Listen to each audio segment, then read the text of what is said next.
But no, what were you saying? Today's going to be very special, just like the last 39 episodes were. We're going to be covering alien abductions. Yes. So some of the most famous alien abduction stories. Yeah. Reading through them, and then giving our honest opinions on Well, whether or not we think it's real, what points of the stories we think are valid, right. and then also trying to put a little ScareMeTender spin on it. And there's a million of these kind of stories. They're Right. a dime a dozen, but the ones that we've selected are tried and true favorites, and these are stories that have kind of people still don't know. Like, is it real or not? You know? Yeah, I personally don't think that anybody actually has been abducted by Well, why aliens. would you say that now, dummy? You just said we're going to tell the story and then we're going to decide. And then you're like, yeah, but actually, I don't really fucking Well, believe it. these are my pre-existing thoughts. You can try to convince me otherwise. Brother, you've heard the stories. Stop fucking fooling. Well, maybe if I just hear the details one more time from Okay. somebody that I All right. So, sexually crave. sure. Your brother. Right. All right. So the first story, you guys might know, but it's the story of Barney and Betty Hill and their abduction, which took place in 1961. Awesome. Over the course of a Riveting. riveting. Betty and Barney, one black, one white. Well, I'm going to give you some background. The Hills lived in Portsmouth, New Hampshire. Barney was a World War II veteran employed by the United States Postal Service, while Betty was a social worker. Active in the local Unitarian congregation, the Hills were also members of the NAACP and community leaders, and Barney sat on a local board of United States Commission on Civil Rights. Tanner made a little quip there, but Barney was a black man and Betty was a white woman at a time when it wasn't, that didn't go down so smoothly. According to a lot of reports given by the Hills, the alleged UFO sighting happened about 10:30 p.m. September 19th, 1961. The Hills were driving back to Portsmouth from a vacation in Niagara Falls and Montreal, just south of Lancaster, New Hampshire.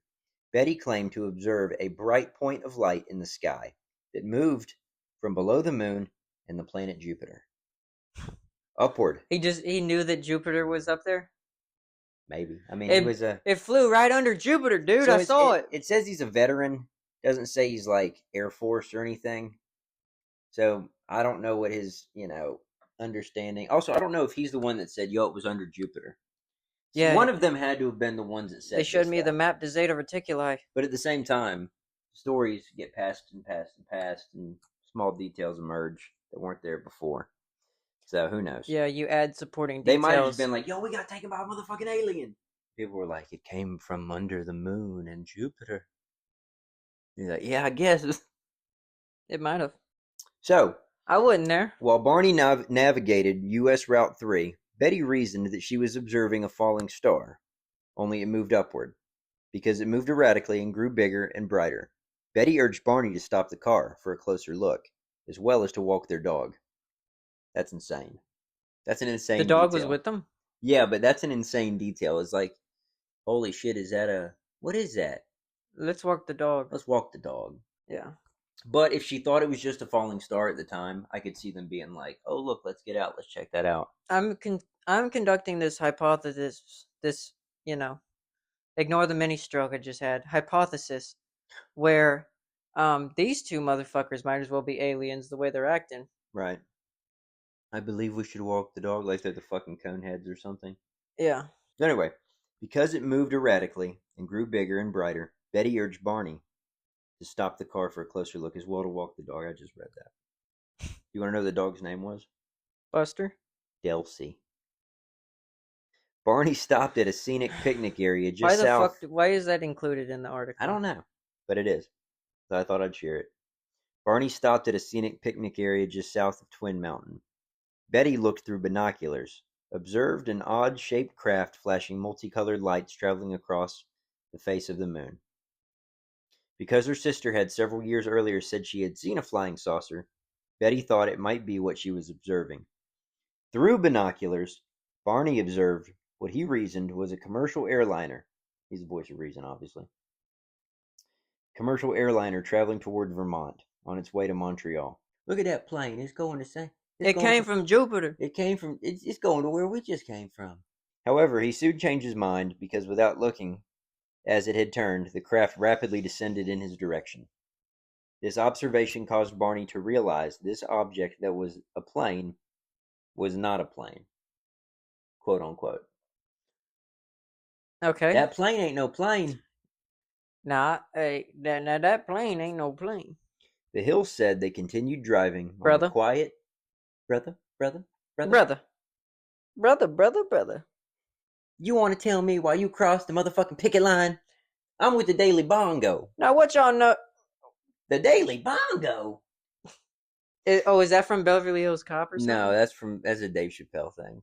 Oh. Where he's like, this guy in a little Kunta Kinte tie approached him and he's like, oh, I need to stay away from this guy.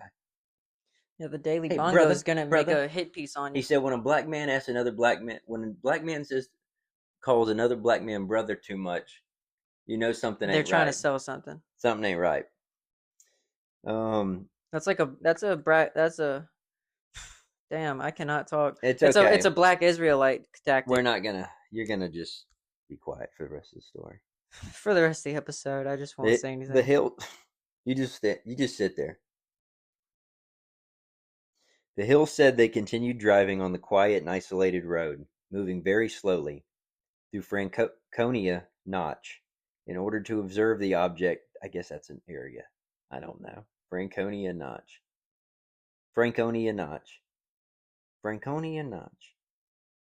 Right, can you finish the fucking story? In order to observe the object at one point, the object passed above a restaurant and signal tower on top of Cannon Mountain and came out near the old man of the mountain.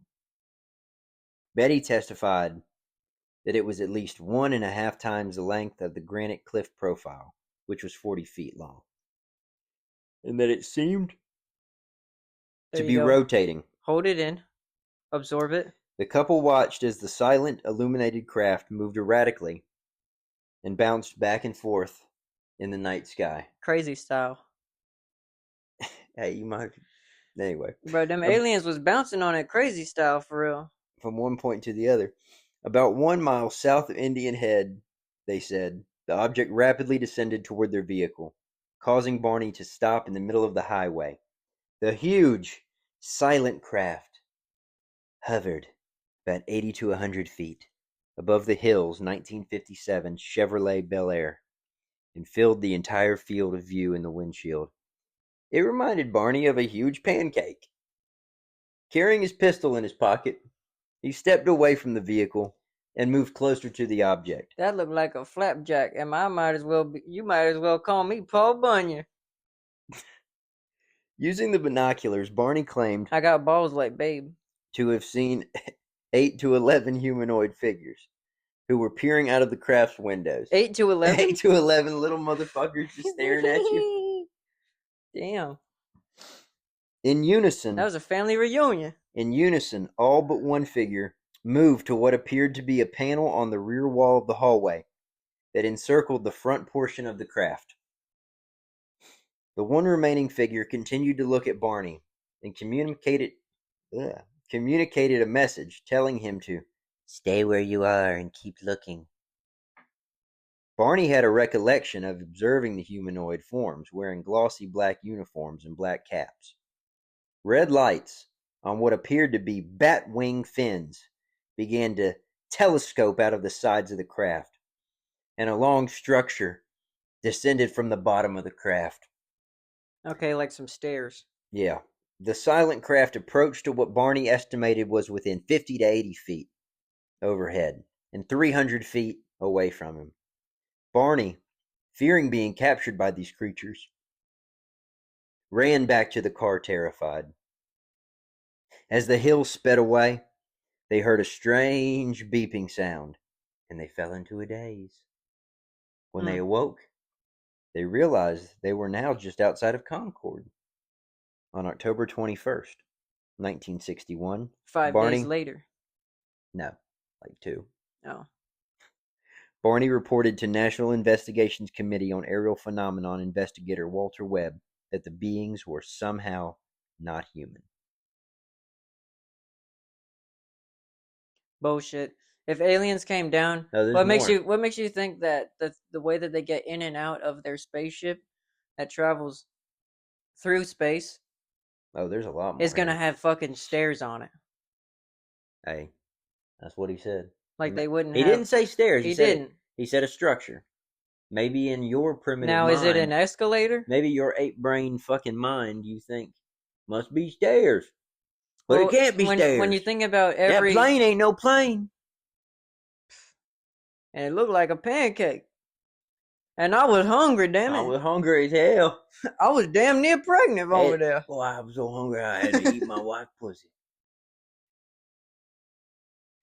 I went down on her. Every night, my wife goes down On a little boy. All right, so arriving home at dawn, the Hills stated that they had some odd sensations and impulses they could not readily explain. Betty insisted their luggage be kept near the back door rather than in the main part of the house. Their watches never worked again. Barney said the leather strap for the binoculars was torn, though he could not recall it tearing. The toes of his best dress shoes were scraped. Barney says he was compelled to examine his genitals in the bathroom, He was compelled though to. we found nothing unusual.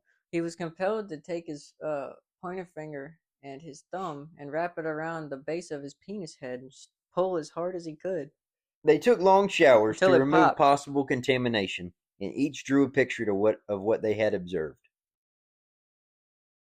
Perplexed, the Hills say they tried to reconstruct the chronology of events as they witnessed the UFO and drove home. If that's the side effects of getting abducted, I might as well have gotten abducted like 4 years ago. He wasn't beaten off. I might as well have gotten abducted every night before I wake up in the morning. While you're sleeping? I don't know, man. What is the joke? Is that I jack off In the nighttime while you're sleeping? in the morning because you I got said before- abducted the night But before. you said before you wake up. Before I wake up, I So might when as you were well have asleep, you're gotten just- abducted. Anyway, look. I think you're getting lost in the weeds. I think if you take Immediately I think if you take that fucking cowboy hat off, we'll find a pinhead. Shut the fuck up. Like season You 4 shut of your fucking mouth. American Horror Story. That happens in American Horror? There's Was a that there's a pinhead freak in there. show? Yeah. That shit's so whack, dude. After sleeping for a few hours, Betty awoke and placed the shoes and clothing she had worn during the drive into her closet, observing that the dress was torn at the hem, zipper, and lining. Later, when she retrieved the items from her closet, she noted a pinkish powder on her dress. She hung the dress on her clothesline, and the pink powder blew away, but the dress was irreparable. She threw it away, but then changed her mind, retrieved the dress, and hung it in her closet. Over the years, 5 laboratories have conducted chemical and forensic analyses on the dress. There were shiny, concentric circles on their car's trunk that had not been there the previous day.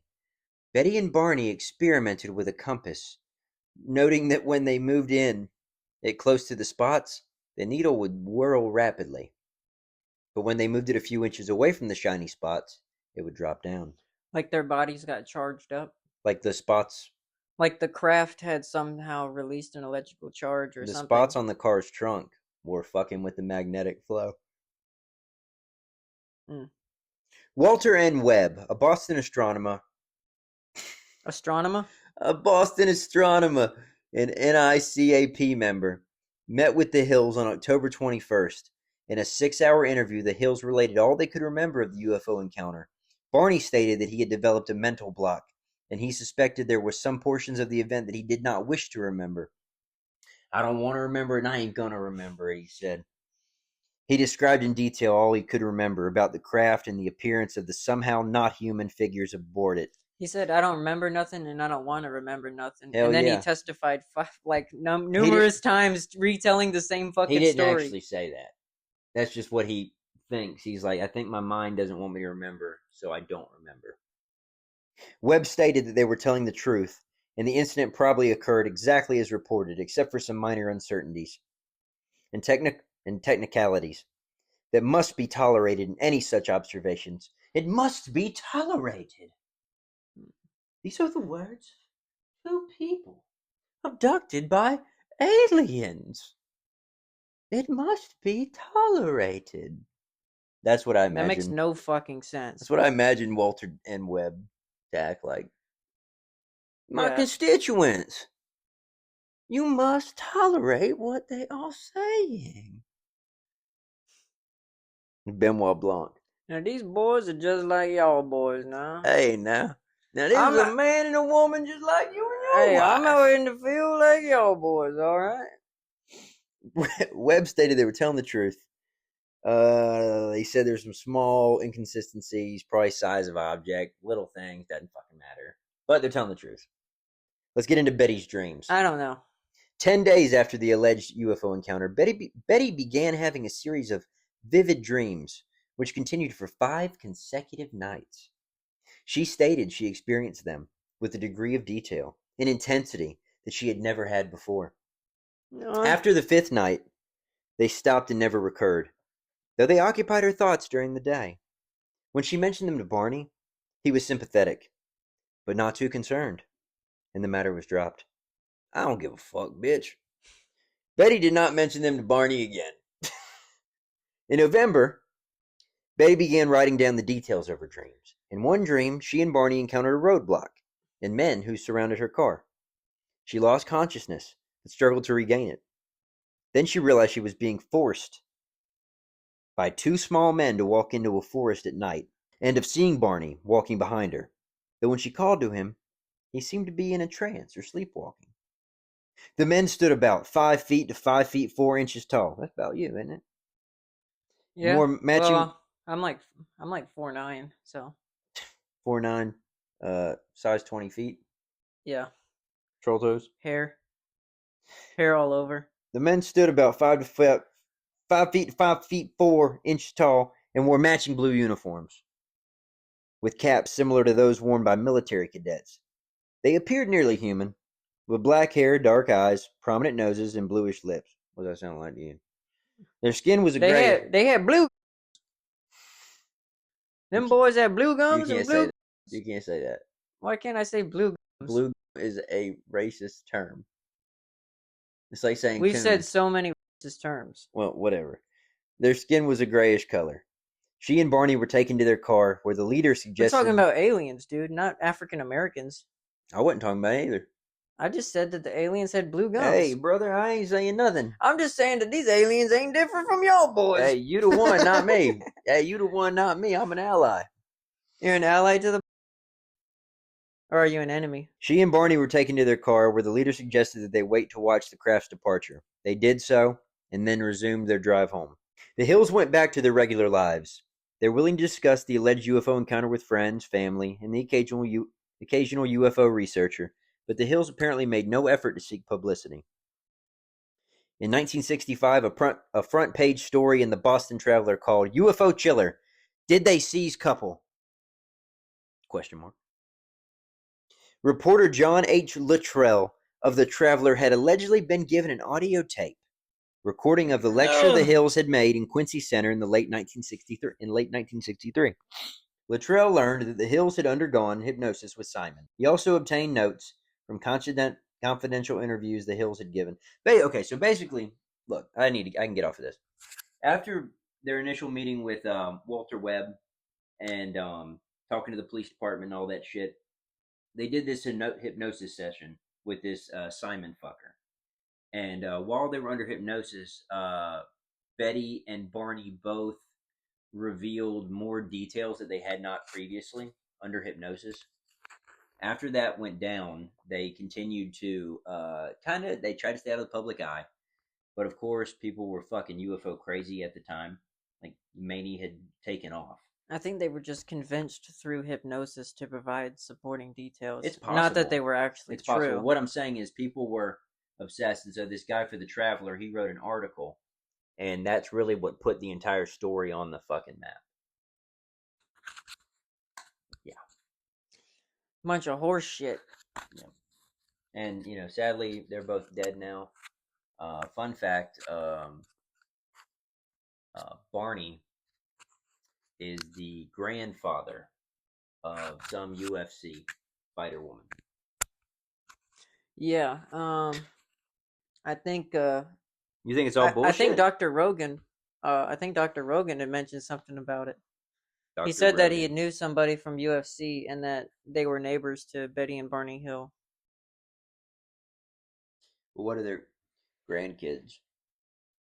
Huh? I think they ended up splitting up. Betty those and two. Barney? Yes. And he ended up having. They couldn't handle it. I don't know, but people grow apart. I don't know if it had anything to do with the aliens, but you think the story's all bullshit? I think the entire thing is bullshit. I think that's I wasn't there though. I think that's a pretty fucking convincing story. That neither one of them were seeking publicity. It wasn't like they were doing any of this to like gain notoriety or any of that. It just that it just happened to them. Well, they had what? They told a series of people. They told people, and then word spread throughout the town, I guess. And then a local reporter probably caught wind of it. That's the Simon dude or whatever, right? No, he's some fucking quack who specializes in hypnosis. The Boston Traveler guy. That's the guy who's working for the newspaper. So it makes sense. I mean, part that they were. I mean, they might have not been initially seeking publicity, but like, if something like this actually happened to me, I probably wouldn't say anything. Now, here's my deal. I think her dream that she had, where she's like, where she's like, I remember little men in military uniforms. To me, I would almost posit that sounds very much like X-Files shit, where the government is staging UFO abduction stuff. Yeah. While meanwhile they are doing whatever fucking bullshit they're doing. So maybe they stumbled onto something like that, and it was just the military, and somehow they put the idea in their minds that, oh no, you didn't see any military shit, you saw aliens, which is why she remembers. Because what fucking alien is walking around in damn military caps? In a blue cap. And the thing is, she recognized the military uniform because her husband was in the military. You see what I'm saying? Yeah, they've got like decorated colors and stuff. Yeah, I think that she knew what they looked like, and so therefore she recognized somehow the memory is skewed, so it's like, oh yeah, they were like people but not people. But in reality, maybe they had been. It's possible they could have been abducted by human beings. That's what I'm saying. Whatever technology they were using fucked with their vision. That's what I'm somehow saying. And made them think that they saw, big-headed 5'4" I think that's what the U.S. government wanted them to think. When in reality, it was Air Force or whatever the fuck. I think it's much more plausible that they were actually taken by our people than by aliens. But what would be the objective of the, like, obviously, like, okay, there's a reason for them to be flying around, because let's say the government, they're testing out the shit, they make this craft, they're testing out the flight. Why would they capture somebody? We got to test out the capture capabilities? Why'd they do it in X-Files? Weren't they, like, trying to fucking... They were doing... I mean, they use us as test subjects. Yeah, but X-Files is a TV show. Sure. Like, if the CIA was actually doing any of the things that we think they could be doing from X-Files, they wouldn't have put it in the fucking X-Files. Well, brother, like, X-Files just expands on the mythos that's already presented in front of us from all of this shit. I know, but you've probably heard the theory that, like, people are like, oh, they put it in X-Files to make you think that it's fake, but actually that's the real story. About that. No. I don't think that's the real story whatsoever. I don't believe that. I think X-Files is a TV show, and the creators of that show expand on the mythos that's already presented in front of them from stories like this. Right, and we were talking about this earlier, but it's a story of Betty and Barney Hill. X-Files did a pretty much exact rip on that whole story and created the episode Jose Chung. Jose Chung's From Outer Space. Right, where there's a couple. I don't know if they even actually get abducted or if they just see aliens pop up. But there is like a cool little stop animation thing. So the whole thing in that episode is that it's very comedic. They are taken by, but then the ending's very like poignant and sad. Yeah, he doesn't get the girl and she thinks he raped him. Yeah. they're taken by the U.S. government, but meanwhile, while the U.S. government has taken them, making them think that they're aliens, actual aliens descend and fuck that shit up. Anyway, that's what I think is probably the most likely situation. However, it could be either it's aliens. 100% false, or I don't believe it's 100% false. If it's not, then it's not aliens. I just don't see why these two people would just. I mean, you're not even living in a time yet where UFO hysteria is at a it's only kicking off at this point. Well, what year was it? It's 61. Well, they had 14 years since Roswell. And right. As soon as Roswell kicked off, it did start a giant storm of people saying eyewitness accounts and abduction stories as well. But people have been talking about this stuff through different lenses since the dawn of time. You have, hear me out here, but Ezekiel's wheel in the Bible, which a lot of people posit is actually him being abducted by aliens. There's all kinds of stories, man. Elijah riding off in a chariot of fire. Again, sound like a rocket. Right, exactly. So, well, there's also either, I don't know if it's Mayan or Aztec, but there's a hieroglyph with the dude in a fucking rocket. Yeah, the dude ship. Pretty much in a fucking rocket flying into space. Yeah. That's like one of their gods. Yeah. But anyway, good story. I like the story of Betty and Barney Hill. It's entertaining. Yeah, it's entertaining. Probably not for them at the time, though. Food for thought. No, it's a fucking nightmare. It's a nightmare. But anyway, what's our next story? We can do Travis Walton. We'll do Travis Walton. The fire in the sky. And then we'll just wrap up with that. 2 curious cases of criminally insane crackheads. We should do Travis Walton basketball. We should do a Travis Barkley basketball. Who's Travis Barkley? All right. So here we go. Travis Walton was he was like a logger guy. Travis Barkley, him and his friends, they were all lumberjacks. Yeah, they're all lumberjacks. Anyway, so a bunch of lumberjacks out in the woods, November 5th, 1975. Crew Chief Michael H. Rogers reported Travis Walton missing to Navajo County Sheriff. 6 members of the crew claimed they were driving down a forest road when they saw a lit object above the ground near the roadway. They reported that Walton got out of the truck and ran towards the object. Why the fuck would anybody do that? Which shone a light around him. They said that they drove away in fear, only to return 15 minutes. Fuck! Well, it didn't just shine a light around him. It pretty much zapped him with some sort of light. Well, it went through him. Because you're going to get to his story as well in a second. This is from everybody else's point of view. Because remember, he comes back. This is from POV God? No, this is from everybody, the other 6 members. They reported that Walton got out of the truck and ran toward the object, shone a light. They said they drove away in fear, only to return 15 minutes later to find both Walton and the light missing. At 7:45 p.m., a member of the logging crew called Officer L.C. Ellison, Sheriff Marlon Gillespie, and Deputy Kenneth Copeland drove to Heber, that's the town, to meet with the loggers. Rogers and 2 crew members agreed to return to Turkey Springs with the 3 officers, while the 3 other crew members refused to return and instead drove home in Rogers' vehicle. The 5 men searched Turkey Springs until shortly after midnight, when Sheriff Gillespie paused the search until morning. Real quick. It's interesting that you said that it's a group of 6 that witnessed this. 3 of them wanted to go back. 3 of them didn't want to go back. Yep. So I watched the thing where Dan Aykroyd is talking about he went to some sort of alien convention with apparent abductees. And there was about, I think he said 150 people, and it was pretty much 50-50 split of people. They did a poll where if you say you've been abducted, do you wish to see these beings again? Yeah. And half of them said yes, and half of them said no. Really? Completely down the middle. Completely down the middle. And with this case, it's a smaller margin, but literally completely down the middle. Right. Around 1:30 a.m., it's a very polarizing experience on the brain, apparently. Navajo County Deputy Sheriff Kenneth Copeland and Rogers visited Walton's mother. According to Copeland, when he informed her of the disappearance, she said, "Well, that's the way these things happen." Hey, that's just the way it is. Well, that's just the way these things happen. Copeland said he was shocked by how calmly she took the news and her general lack of surprise. Walton, his older brother Dwayne, and his mother were described by the sheriff as longtime students of UFOs. Students? Yeah. I learned from them. I watch and I observe the UFOs. It's just one of those things where it's like, okay, this guy's obsessed with them. And then all of a sudden he gets taken by them. Yeah.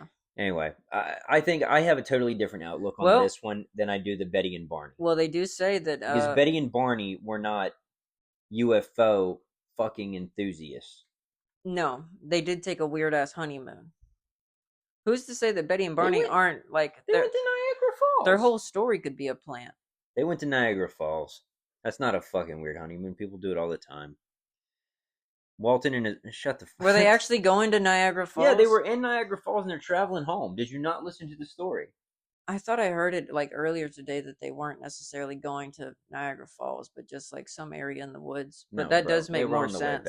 Yeah. That's why I thought it was so weird, because I literally thought that they were just going on like a fucking trekking thing. Walton... Okay, anyway, because Travis Walton's mother lived in a ranch house without telephone service, Rogers drove her into town so she could call Travis's brother Dwayne and their sister while Copeland followed. Around 3 a.m., Walton's mother called her daughter, waking her. Deputy Copeland was again shocked at how well Travis's family took the news. What the fuck's going on around here? Hey, that's just the way it is. You know, you go, you see things happen sometimes. Hey, you see an alien, you go out and you go to it, and sometimes you get zapped and you're gone. That's it. The following day, November 7th, a search party of nearly 50 people scoured the Turkey Springs area. As if this, like, happens a lot. Right. But failed to find Travis or any signs of an altercation. He's gone. Law enforcement were surprised when, after a few hours, Travis's mother told them, "I don't think there's any use of looking any further. He's not around here. I don't think he's on this earth." Sheriff Gillespie then dismissed the volunteers. However, the following morning, November 8th, Rogers and Dwayne complained in person about the discontinued search. As a result, Sheriff Gillespie assembled another search party, which included a helicopter. Regional papers covered... The most dangerous vehicle on the planet, by the way. It took those fucking Twilight Zone kids out, bro. Lickety fucking split. It sure as hell did. And the dickhead baseball and the racist dude lived. No, he died. He died? Yes. The racist... his character in the movie is like a racist dude. Yes. But that actor fucking died from that scene too? That actor fucking tried to shield those two kids, and he got God. Fucking chopped in half with them. You've seen Bad News Bears, what happened right? What happened to the pilot? Did the whole fucking chopper explode on set? I guess. Fuck, dude. Have you seen Bad News Bears? Did they get it on camera? Have you seen the movie Bad News Bears? Never heard of it. Anyway, he's the dickhead coach from Bad News Bears, who like knocks his son on the ground because he is like throwing the game. Oh yeah, he is. He just has a mustache. Yep, that's him. Can't think of his name off the top of my head, but he's a good actor. They rep the Yankees, Little League. Yeah. At no point during the interview did either express any fear or concern for Travis. Rather, they expressed confidence that Travis would be returned. During the interview, Rogers discussed the forestry contract, saying, "This contract we have is seriously behind schedule. In fact, Monday the time is up. We haven't done any work on it since Wednesday because of this thing, and therefore it won't be done. I hope they take that into account." Yeah, I mean, this is a pretty obvious, like, take that you can get from this. This is some bullshit. But, like, this sounds insanely fishy. Their whole demeanor in response... It sounds like everybody's Your brother's gone. Yeah. You know? Or your son's gone, and you're like, oh, I'm sure he'll be back. It's just a fucking alien. And Rogers is the boss, and he's like, yo, this contract is up on Monday, but we're behind. Hope they take into account one of our guys got abducted. 1 out of 6. And extend the contract. I just think that, like, this whole thing is like... Was Travis the best lumberjack in the crew? Dude, I'm thinking that they were already behind schedule, and they're like, you know what? How do we extend the contract? How do we get an extension? And they're like, Travis, you like UFOs, right? Go missing. Yeah, like, what? It's fucking weird. Go missing for a day so we can extend he's gone for... It ain't it's a day, like 5 days, right? He's gone for a fucking hot minute. Hold up. Dwayne repeatedly insisted that Travis was not even missing. He knows where he's at, and I know where he's at. On November 9th, law enforcement continued the search for Travis until late afternoon when Walton's mother again requested the search be halted. On November 10th, stories of Walton's disappearance were being published throughout the US, UK, and Canada. On November 11th, the press reported that Travis's mother felt any further searching for Travis would be useless, as she has the entire fucking time. Also on November 11th, Rogers and the 5 other members of the forestry crew were interrogated by Arizona Department of Public Safety polygraph examiner C.E. Gilson to determine if the men had murdered Travis Walton. I just think it's insane that everyone was like, don't know, don't care. All denied having harmed Travis. Gilson opined, okay, I don't know that word, that 5 out of the 6 men were being truthful and described results for the 6th man, Alan Dallas, as inconclusive. They ran a 6-man. On November 11th, press reported that Walton had been found. Walton had placed a collect call to his sister's home from a payphone in Heber, Arizona. Walton reached her husband, Grant Neff, who then drove to pick up Dwayne and proceeded to Heber to pick up Travis. Neff later reported he initially thought the caller was drunk. As part of the collect call procedure, Travis told the operator his name. She recognized his name as that of the missing man and alerted Sheriff Gillespie, who dispatched a deputy to the family ranch house.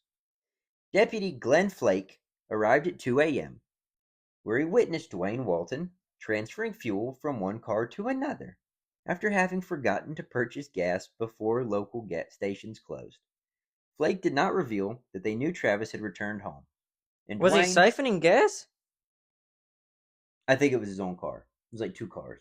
How the fuck do you bring 2 cars? One of them has no gas to a gas station. Also, he arrived at their house.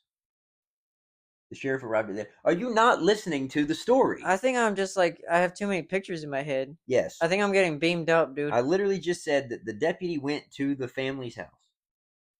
Anyway, he saw the motherfucker. Well, some Indians live at the gas station They're they not work at. Indian. I'm just saying as an example. They are not Indian. These are white folk. Look, he witnessed... Flake did not reveal that they knew Travis had returned home, and Dwayne did not tell the deputy that Travis had been found. Seeking medical attention for Travis, Dwayne reached out to a UFO researcher he'd met days prior. The researcher referred them to Dr. Lester Stewart, a hypnotherapist. Dwayne took Travis to meet with Stewart, but his first words were that Travis needed a medical examination with lab tests and was not ready for hypnotic regression. He's not ready for hypnotic regression. Stewart noted that Travis seemed very confused and reminiscent of drug addicts he'd treated. Fuck. Stewart also... So, first he's drunk, now he's on drugs. This fucking story is a load of horseshit, dude. Stewart also noted that Travis had a small lesion on the inside crease of his right elbow, consistent with intravenous drug use. After meeting with Stewart, the Waltons returned to Dwayne's home, where UFO researchers arranged a house call by 2 medical doctors, who were also amateur UFO investigators. When they arrived at 3 p.m., Dr. Umar and Dr. Coltrane, Dwayne forbade them to use their camera or tape recorder, nor would he allow them to ask Travis questions about his experience. The doctors noted the presence of the apparent puncture mark and estimated to be 24 to 48 hours old. This is fresh. That day, stories of Travis' return... This fucking story is fresh. ...had begun to spread, and press began calling Dwayne's home in an attempt to reach Travis.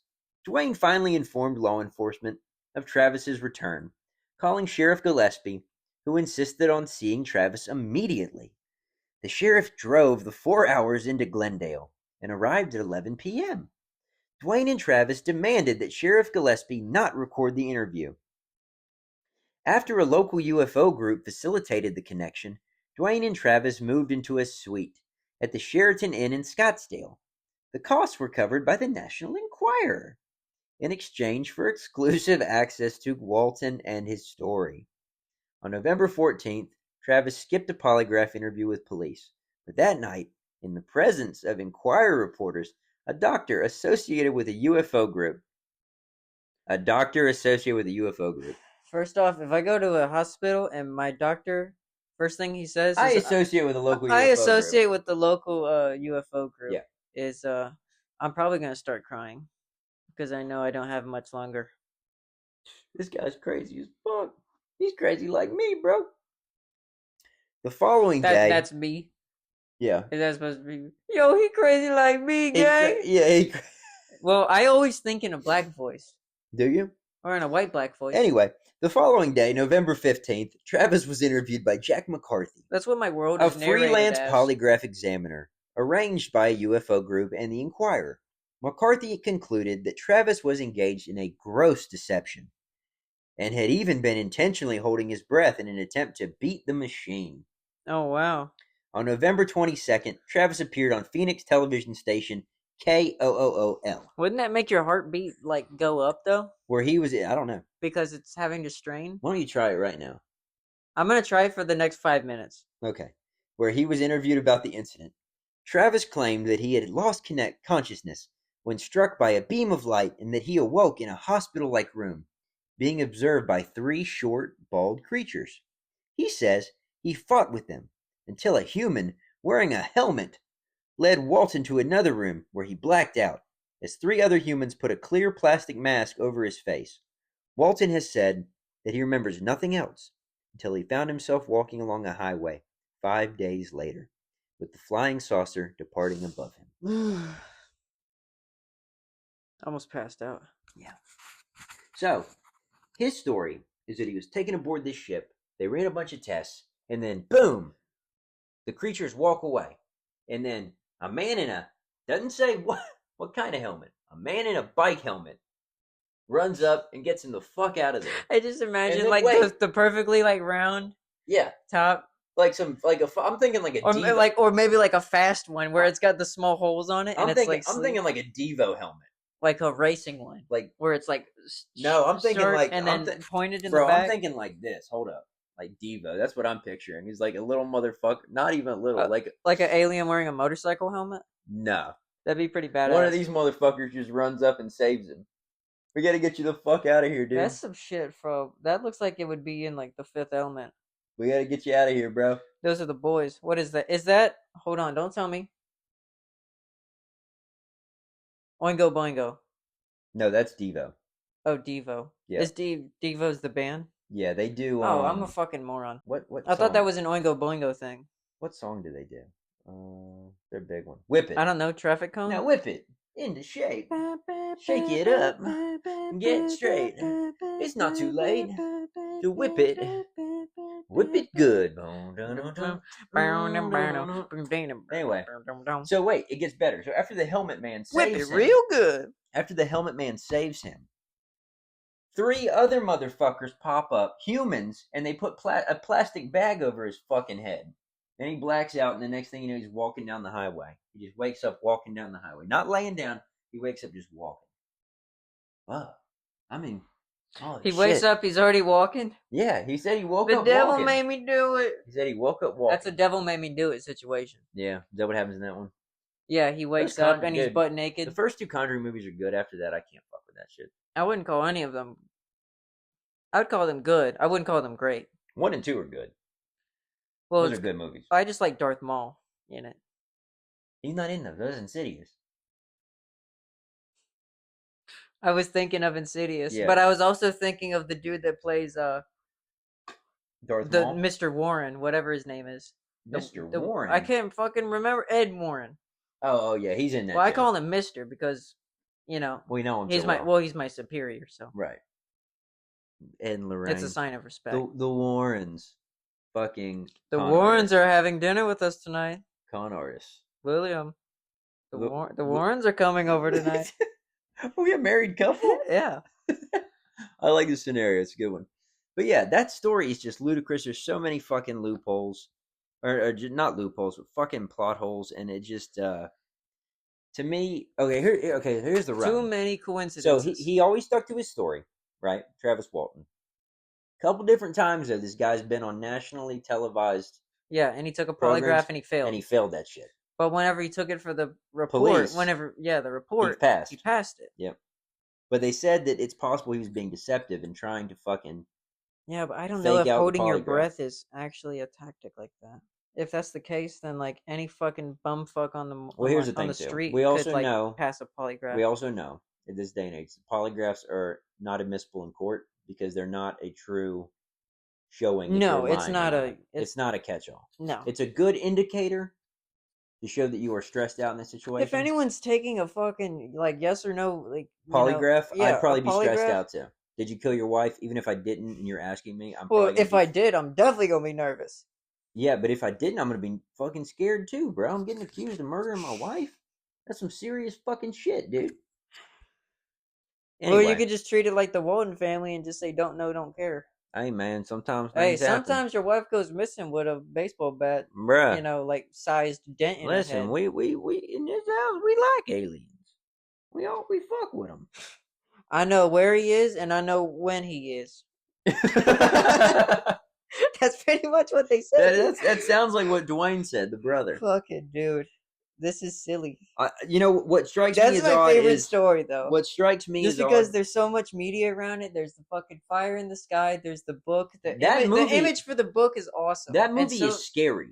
Oh, is it? I've never seen the movie. The aliens in that movie are fucking scary looking, dude. Are they insectoids? No, because the scariest aliens, in my opinion, are like insectoids. Or yeah, bro. Like this is like from the scene where he's got the bag that put over him.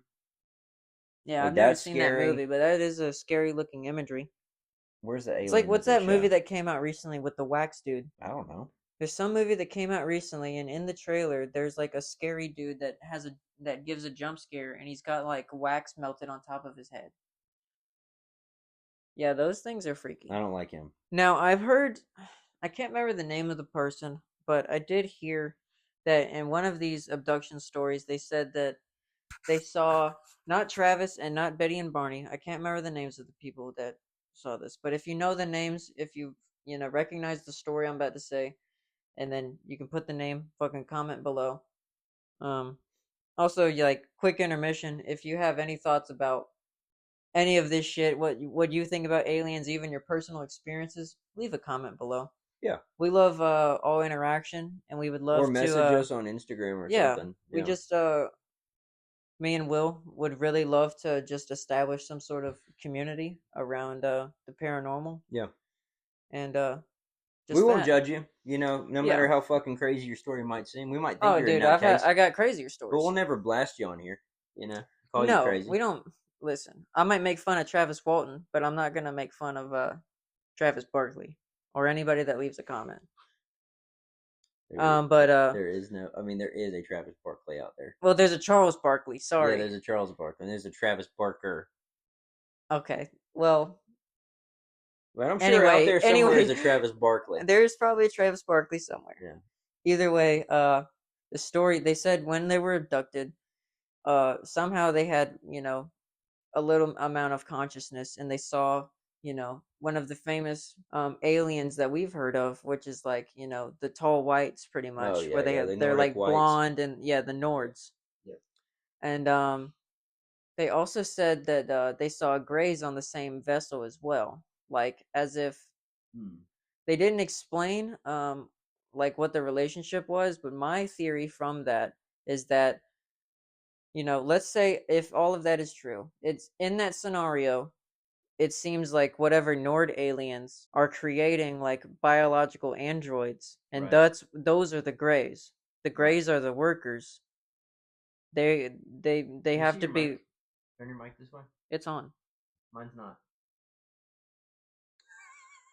Did you turn it off? I don't think I ever turned it on.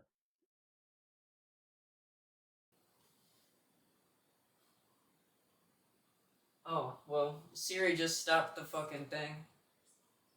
Siri, you're a silly Billy. I'm sure it heard you. We're gonna really have to check though. Oh yeah, we will. But yeah, I don't think we gotta check like right now, I guess. I'm gonna go ahead and turn this off. Don't turn it on now. Yeah. So either way, if all else fails, I think I got that. Turned it on. That's why you have multiple devices recording your shit.